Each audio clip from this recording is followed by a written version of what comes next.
Bismillahirrahmanirrahim. Assalamualaikum warahmatullahi wabarakatuh. Qala al-musannifu rahimahullahu ta'ala wa nafa'ana bihi wa bi'ulumihi fid dharaini amin ya rabbal alamin. Bismillahirrahmanirrahim. Ya Ali yuduh Ali la yaqbalu orang nerima sapa Allahu Gusti Allah salatan ing salat bila wudu'in kelawan tanpa wudu wala sodakotin lan orang nerima ing sodakoh minal haram saking barang kang haram. Di sini Ali diberikan penjelasan oleh Nabi melalui wasiatnya bahwasanya Allah Subhanahu wa taala tidak menerima salat seseorang dengan tanpa wudu dan sedekah dari barang yang haram. Yang pertama, Allah tidak menerima salat seseorang dengan tanpa wudu. Karena memang Allah sendiri sudah menfirmankan dalam Al-Quran, A'udzubillahi minasyaitonirrajim. Ya ayyuhalladzina amanu idza qumtum ilas salati faghsilu wujuhakum wa aydikum ilal marafiqi wamsahu biru'usikum wa arjulakum ilal ka'bain. Hei orang-orang yang beriman, apabila kamu hendak mengerjakan salat, maka basuhlah muka dan tanganmu sampai dengan siku, dan usaplah kepala dan kakimu sampai dengan kedua mata kaki. Ini adalah perintah agar kita terlebih dahulu mengerjakan wudhu sebelum kita mengerjakan sholat. Oleh karenanya, ini sudah beberapa ulama menafsirkan mengenai tata cara berwudhu, dan itu semuanya bisa dibilang diperbolehkan. Dalam artian diperbolehkan karena memang ada dalil-dalil yang mendasari dan juga beberapa tafsir yang menjelaskan mengenai tata cara wudhu dengan beberapa versi ulama masing-masing. Dan selanjutnya, Allah juga tidak menerima sedekah dari barang yang haram karena memang dalam syaratnya untuk kita bersedekah adalah harus harta yang benar-benar jelas keadaannya, dalam artian bisa dipastikan itu harta yang halal gitu. Karena hal ini juga ada beberapa riwayat, ada beberapa kisah yang bisa kita ambil dari sini mengenai sedekah dari barang yang haram. Waktu itu dikisahkan Sunan Kalijaga dengan Sunan Bonang. Jadi waktu itu Sunan Kalijaga menjadi sosok yang layaknya, kalau istilah modernnya, Robin Hood lah. Karena dalam sejarah kan Sunan Kalijaga ini adalah anak kerajaan gitu. Dan Sunan Kalijaga juga merasa resah dengan keadaan desa sekitarnya karena banyak sekali orang-orang yang kelaparan. Akhirnya Sunan Kalijaga mempunyai inisiatif untuk merampok simpanan-simpanan makanan yang ada di gudang kerajaan. Dan oleh Sunan Kalijaga dibagikan ke masyarakat-masyarakat yang kelaparan gitu. Singkat cerita, itu dilakukan oleh Sunan Kalijaga beberapa saat gitu.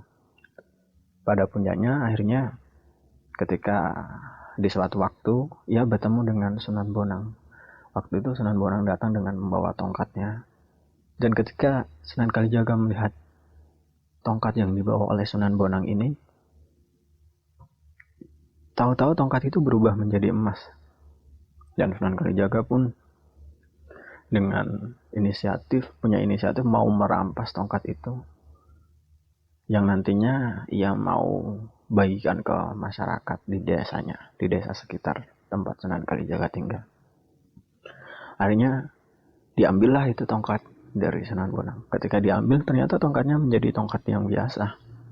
Maksudnya nggak seperti yang ia lihat gitu. Akhirnya oleh Sunan Bonang diberikan wejangan. Kalau kamu ingin bersedekah menggunakan barang atau hasil dari yang haram, maka layaknya kamu mencuci pakaian dengan air kencing atau air seni.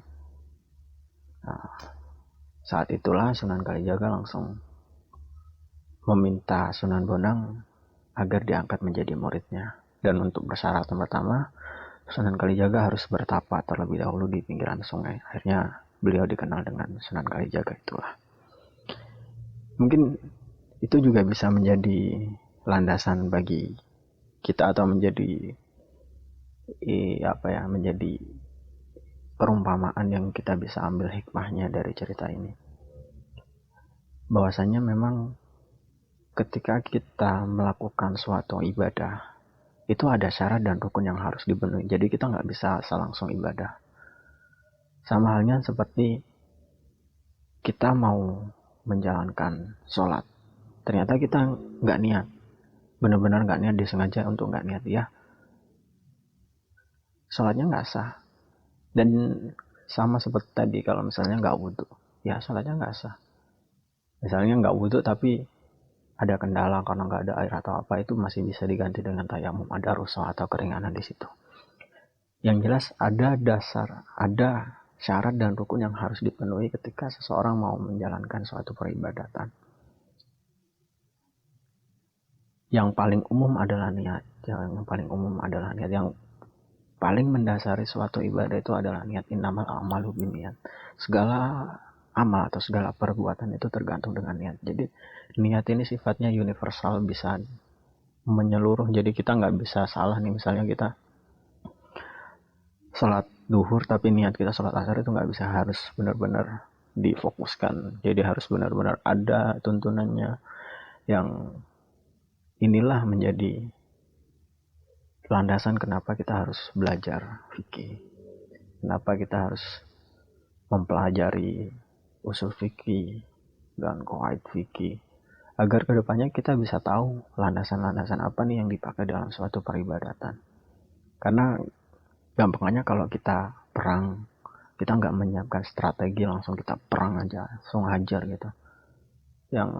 Yang terjadi, kita nggak tahu nih, bisa ada kemungkinan kita bisa kalah telak karena kita nggak ada strategi. Kita asal main, kayak kita main sepak bola juga, kita harus ada strategi dulu, harus ada posisi-posisi yang ditentukan terlebih dahulu. Sama seperti halnya ibadah, juga harus ada kadar, ada batasan, ada ketentuan yang harus kita tahu terlebih dahulu, agar kita kedepannya secara syar'i hal ini udah memenuhi. Kedepannya mengenai diterima atau tidak terima itu urusannya Allah Subhanahu wa Ta'ala. Yang jelas secara syar'i kita sudah memenuhi. Nah, kalau yang tadi layak balullah salatuhu bila wudu'in, layak balullah salatuhu bila wudu'in itu karena secara syar'i itu tidak memenuhi. Jadi Allah sudah bisa memastikan, karena Allah juga sudah menurunkan ayat tentang idza qumtum ila sholati, al-ayah itu. Jadi itu udah ada landasannya. Secara syar'i kita nggak penuhi, otomatis kita juga bisa ngebilang itu sholatnya nggak sah gitu. Dan kayak sedekah tadi juga ada beberapa rukun-rukun sedekah yang menjelaskan tentang hartanya harus ada harta, dan untuk syarat harta sendiri itu hartanya harus halal gitu. Itu juga kita harus memenuhi terlebih dahulu agar secara syar'i itu sudah memenuhi. Dan kedepannya entah sedekah itu bernilai ibadah, dalam artian diterima atau tidaknya itu oleh yang menilai adalah Allah Subhanahu wa Ta'ala melalui niat kita. Jadi semuanya bersinambung satu sama lain. Wallahu a'lam bishawab. Terima kasih. Wassalamualaikum warahmatullahi wabarakatuh.